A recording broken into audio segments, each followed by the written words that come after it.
Olá, bom dia! Observatório Feminino no ar comigo, Aline Neves, e também com a minha amiga, jornalista Amanda Antunes. Oi, Amanda, bom dia! Oi, Aline, bom dia para você também. Bom dia para todo mundo que está em casa nos ouvindo. Pois é, gente, um assunto sempre recorrente aqui no Observatório Feminino é a violência contra a mulher. Levantamento da Secretaria Estadual de Justiça e Segurança Pública mostra que os crimes sexuais aumentaram mais de 20% no primeiro mês deste ano em relação ao mesmo período de 2022. Para poder identificar um maior número de crimes sexuais, o Instituto de Criminalística da Polícia Civil de Minas tem agora um equipamento capaz de processar 84 amostras de DNA de uma única vez. A expectativa é de que sejam processadas até 3.000 amostras de crimes sexuais por ano. Para a gente falar sobre esse assunto, sobre o equipamento, nós recebemos hoje aqui no Observatório Feminino a perita criminal, doutora Valéria Rosalina, lotada no Laboratório de DNA Forense da Polícia Civil de Minas e coordenadora da Comissão de Qualidade do Comitê Gestor da Rede Integrada de Bancos de Perfis Genéticos. Doutora Valéria, bom dia, muito obrigada pela presença. Bom dia, meninas, obrigada, agradeço muito pelo convite, né? E vamos falar hoje de um assunto que é tão importante. Isso mesmo. Para a gente começar, doutora Valéria, eu queria que a senhora explicasse como é que funciona esse equipamento. Bom, esse equipamento é um robô, né? Ele é um pipetador automático e a gente consegue processar simultaneamente, como vocês falaram, 84 amostras de uma única vez. A diferença da nossa produtividade, usando esse equipamento, ela vem principalmente do fato de que a gente vai conseguir resolver 80 vestígios ao mesmo tempo. Ao passo que, antes desse equipamento, há alguns anos atrás, a gente conseguia resolver um caso por vez. Hoje, a gente consegue, com esse equipamento, resolver 80 casos simultaneamente. Vocês sabem que, no caso de crime sexual, principalmente, a maioria dos casos, o suspeito não é conhecido, né? São casos em que o vestígio do crime sexual fica no local do crime, mas, normalmente, o suspeito ele não é reconhecido, a gente não consegue chegar até o suspeito. Então, esses vestígios que são deixados, eles são de muita importância para serem colocados no banco de dados. Porque se esse suspeito, se esse agressor, se ele for reincidente, então a gente vai conseguir chegar até ele. Se ele tiver uma condenação, a gente também consegue chegar até ele. Por isso que é importante o processamento de todos os vestígios de crime sexual e de outras naturezas também, né? O foco aqui é crime sexual. Mas todos os vestígios de local de crime, independente de qual crime seja, é muito importante que eles sejam tipados e colocados no banco de dados, para a gente poder fazer essa comparação com os perfis de pessoas que estão inseridas lá. Doutora, eu conheci a Rede Integrada de Bancos de Perfis Genéticos fazendo um trabalho no Além do Crime, que é um videocast que falamos sobre o maníaco de Contagem, né? E a informação que tivemos é que se na época existisse, né, este banco, possivelmente a gente não teria tantas vítimas. Já de início seria identificado o Marcos Trigueiro, até porque ele já era um criminoso, já tinha, né, uma condenação aí por latrocínio, roubo seguido de morte. Fala pra gente primeiro, eu queria entender, e para quem está em casa nos ouvindo ainda não conhece, o que é essa rede? Como é que ela funciona assim? Você já disse, né, sobre o equipamento que faz parte para ajudar aí nesta rede, mas como que é o trabalho? O que é, né, a rede integrada?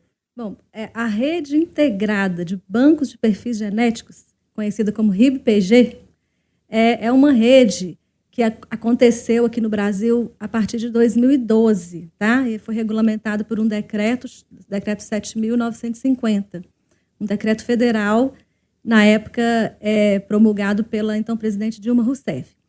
A rede, ela permite o compartilhamento de perfis genéticos de natureza criminal entre todos os estados do Brasil.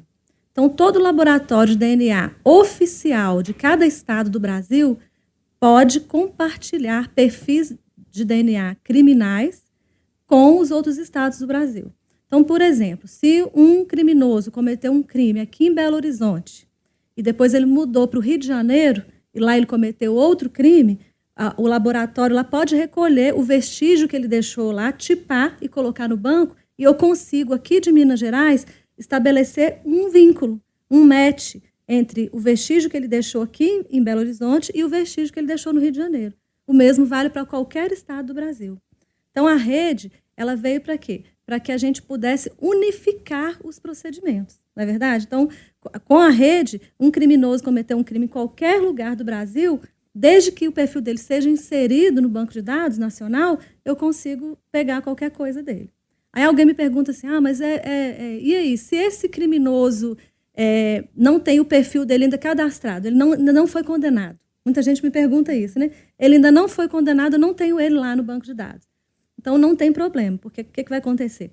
Todos os crimes que ele comete, independente de qual seja, ele deixou vestígio, esse vestígio vai ser colocado. Então, foi como aconteceu com o Marcos Trigueiro. No caso dele, eu tinha os vestígios deixados em todas as vítimas. Então, eu conhecia o Marcos Trigueiro pelo perfil genético dele, mas não conhecia ele fisicamente. Ainda não tinha cara, né? Não tinha a cara dele, mas eu sabia que era ele. Por quê? Porque o mesmo perfil genético estava em todas as vítimas dele. Então, eu consegui saber, eu pude informar para a autoridade. Foi esse cara, é o mesmo cara. Essas 5 vítimas são da mesma pessoa. Não sei quem é ele. A investigação vai procurar quem é ele. E foi isso que a investigação fez. Foram também no Instituto Médico Legal, uma assistente social pôde ajudar também, por causa do modus operandi, né? Todas tinham as mesmas características de ação. Então, isso também ajudou na investigação. Então, juntando a prova pericial e todas as informações policiais, conseguimos chegar até ele. Se naquela época, como ele já havia sido condenado, se naquela época a gente já tivesse cadastrado o Marcos Trigueiro no banco de dados, quando ele cometesse o primeiro crime e fosse inserido, ele já teria sido pego desde o primeiro. Mas, infelizmente, naquela época a gente ainda não tinha a RIB-PG. E a tecnologia está vindo para ajudar, né, nessa investigação. E qual a avaliação que a gente pode falar assim, do Estado, Minas Gerais? Como que ele tem atuado neste banco? Agora, estamos falando aqui, né, deste equipamento que vai ajudar ainda mais. Mas a gente podemos dizer que estamos bem avançados ou ainda falta muita coisa? O que é possível dizer? Bom, bancos de dados de perfis genéticos já existem no mundo há muitos anos, né? Muitos anos. O Brasil, especificamente, começou em 2012, né? E até 2019, nós tínhamos poucos perfis no banco de dados do Brasil, tá bom? Inserimos poucos perfis. Então, a partir de 2019, iniciaram uma campanha, a Senasp, que é a Secretaria Nacional de Segurança Pública, iniciou uma campanha para a gente fazer a tipagem dos indivíduos condenados por crimes hediondos e por outros crimes prescritos na lei que foi promulgada na época. E com isso, com essa campanha de identificação de todos esses condenados, a rede passou de poucos mil indivíduos inseridos a hoje mais de 100 mil indivíduos inseridos no banco de dados brasileiro, né? E Minas Gerais é um estado grande que tem uma grande quantidade de indivíduos condenados por esses crimes. Então, o papel de Minas Gerais nesse banco é muito importante, porque a gente, né, tem o trabalho que o Estado tem para conseguir fazer esse trabalho de inserção no banco é muito grande, né, porque a gente tem muitos condenados por esses crimes previstos na lei. Então, a nossa contribuição tem sido relevante para o aumento de perfis na RIB-PG. A senhora está falando aí de números, são até relevantes e chegam a ser até assustadores. São muitos condenados, né, aqui em Minas. São muitos condenados. Nós temos mais de 50 mil condenados pelos crimes previstos na lei, né? Então, é um trabalho árduo. Para vocês terem uma ideia, no ano de 2021, nós inserimos 10 mil condenados no banco, 2022, 5 mil condenados no banco, e 2023 tem uma previsão de mais 5 mil. Né? Então, ou seja, é uma meta bastante né, impactante. Né? Porque, além muito trabalho ainda pela muito frente. Trabalho. E, além disso, tem as outras frentes de trabalho do laboratório. Né? Porque o laboratório não trabalha apenas tipando os perfis para banco de dados. Tem os casos da rotina do laboratório, né? Que são os casos normais que a gente recebe, identificação de cadáver, casos de identificação de crime sexual também, em que o suspeito é encontrado. Então, esses casos, que a gente chama de casos fechados, eles também entram na nossa rotina. caso de local de crime, onde são encontrados vestígios, e esses vestígios têm que ser comparados com as pessoas que estão envolvidas nesse crime para ver quem produziu esses vestígios. Então, a gente tem uma demanda de trabalho muito grande no laboratório. Doutora, a gente sabe que é muito difícil para uma vítima, eu posso falar assim, acompanho muitas vítimas, né, no dia a dia, na área policial, que tem vergonha de fazer a denúncia, tem vergonha, às vezes, muitas se sentem culpadas, né, porque eu estava naquele local, colocando elas como a culpada por um crime que elas não têm culpa nenhuma. E a gente sabe também que a própria sociedade acaba julgando e duvidando dessas mulheres. No caso, com esse material genético, com toda essa investigação, isso ajuda muito para desvendar o crime mesmo e provar, assim, porque às vezes a gente tem a sensação que, ou a mulher tem a sensação de que é a palavra dela contra da outra pessoa que nega, né? Mas aí vem a tecnologia e derruba tudo. Exatamente. A prova pericial, ela é fundamental para o trabalho da justiça. É fundamental, né? A palavra da vítima, a palavra do suspeito, ela pode ter algum impacto, mas a prova pericial, ela é decisiva. Então, é muito importante que toda vítima de crime sexual, ela faça o exame pericial. Ela vá ao IML ou a um hospital conveniado, faça a coleta do material biológico para que a gente possa, no laboratório, fazer a tipagem do DNA e a inserção desse perfil no banco de dados. Porque ela vai conseguir resolver o problema com certeza absoluta. Com certeza absoluta. Palavras, né, informações são importantes, mas a prova pericial, ela é irrefutável. Né? E esse é o grande problema, que muitas vítimas acabam não indo naquele período, demoram um pouco para denunciar? Sim, se demora. Essa é uma das questões, né, gente? Porque a gente sabe, como você falou, que a pessoa às vezes fica intimidada, fica sem querer ir ao hospital, fica envergonhada. Mas eu falo assim que é muito importante que ela vá imediatamente. Quanto antes ela for, maior a chance que a gente tem de conseguir um perfil genético de qualidade. Porque se ela demorar muito, o que vai acontecer? Esse material biológico, ele vai se degradando. E aí a chance que eu tenho de conseguir um perfil genético de qualidade para inserir no banco vai diminuindo à medida que o tempo vai passando. Então, é muito importante que, assim que acontecer o fato, que ela procure imediatamente um hospital conveniado ou um instituto médico legal para fazer esse exame, tá? Fazer essa análise, fazer essa coleta de material biológico, e esse material vai ser encaminhado o mais rápido possível para o laboratório. Esse novo equipamento, né, ele é capaz de processar 84 amostras de DNA. Como é que era o trabalho antes do equipamento? Nossa, olha, antes era assim, as amostras chegavam no laboratório e a gente tinha uma planilha de Excel, para vocês terem uma ideia, né? Então, a gente fazia a análise dos casos um a um, tá bom? Quando encontrava suspeito, era ótimo, né? Porque eu fazia um a um, encontrava um suspeito, dava link com os dois, resolvia o caso. Mas e quando não encontrava o suspeito? Aí eu ia acumulando uma série de vestígios de um lado e acumulando uma série de suspeitos do outro lado. Estão vendo aí? Então, eu tinha que fazer essa comparação toda no olho. Eu procurava no olho, né, quem bate com quem. E ia tentando resolver o problema, tá? E, além de tudo, eu não tinha como resolver toda a demanda. Ia chegando caso todo dia e isso ia ficando uma lista de espera. Porque Às vezes tinha caso lá, então, que batia, mas não conseguia nem ver, né? Isso. Podia ter caso que ia bater com algum suspeito, mas eu também não podia fazer tudo ao mesmo tempo. Porque eu fazia um a um, porque eu não tinha gente para, né, no laboratório tem uma quantidade, né, determinada de perito e a gente não conseguia fazer a tipagem de tudo ao mesmo tempo. Então, ia fazendo aos poucos. Então, demorava muito mais, era muito mais difícil, né, para poder conseguir o match também. E aí, depois, nós recebemos, em 2019, um robô que ajudou bastante, um Biomec, tá? Então, esse Biomec, a gente conseguia processar, não me lembro quantas amostras, mas bem mais, né, bem mais que 3 ou 5, tá? Algumas a mais. E o Biomec já começou a nos ajudar, né?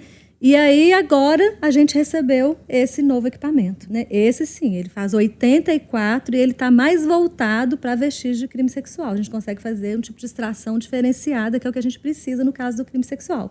Que é uma extração que a gente consegue diferenciar o perfil feminino do perfil masculino. Então, a gente consegue separar os perfis genéticos de um vestígio de crime sexual. Tá? Agora, a gente vai trabalhar com muito mais agilidade. Nós vamos conseguir processar muito mais amostras e, consequentemente, esse match, essa comparação de vestígios com condenados ou com suspeitos, vai ser muito mais ágil. A gente vai ter muito mais agilidade. E isso do estado todo? Aí vem para Belo Horizonte esse material? Sim, do estado todo. Minas Gerais tem um único laboratório de DNA forense que fica em Belo Horizonte. Então, todas as amostras que dependem de identificação por DNA, elas vêm para o nosso laboratório, que fica aqui em Belo Horizonte. Doutora, e aí eu queria... Então, já está funcionando, né? Esse equipamento está aqui. E como que ele chegou? Foi uma luta para conseguir esse equipamento? Fala pra gente, veio de onde? É um equipamento... Sim, olha só.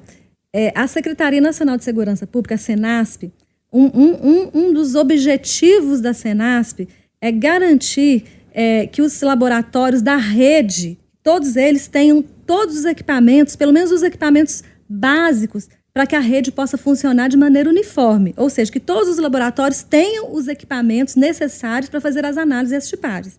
Então, esse equipamento ele veio de uma iniciativa da Secretaria Nacional de Segurança Pública. Então, a gente faz um compromisso com eles de tipar X amostras por ano e, com isso, eles nos oferecem esse equipamento. Tá bom? A gente já recebeu muitas outras coisas deles, muitos outros equipamentos, muitos insumos.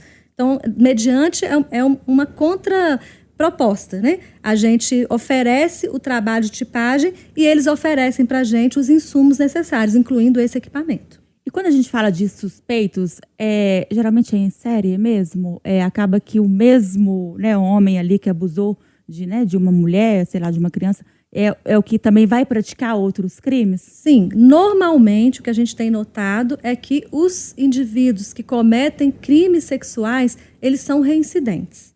Então, muitas vezes, a gente consegue detectar o mesmo perfil genético masculino numa evidência que foi encontrada em várias mulheres. Então, eu analiso evidência de suave vaginal, por exemplo, de 3, 4 mulheres e consigo o mesmo perfil masculino nesses 3, 4 perfis, o que significa que essa pessoa cometeu mais de um crime. Então, normalmente ele é reincidente.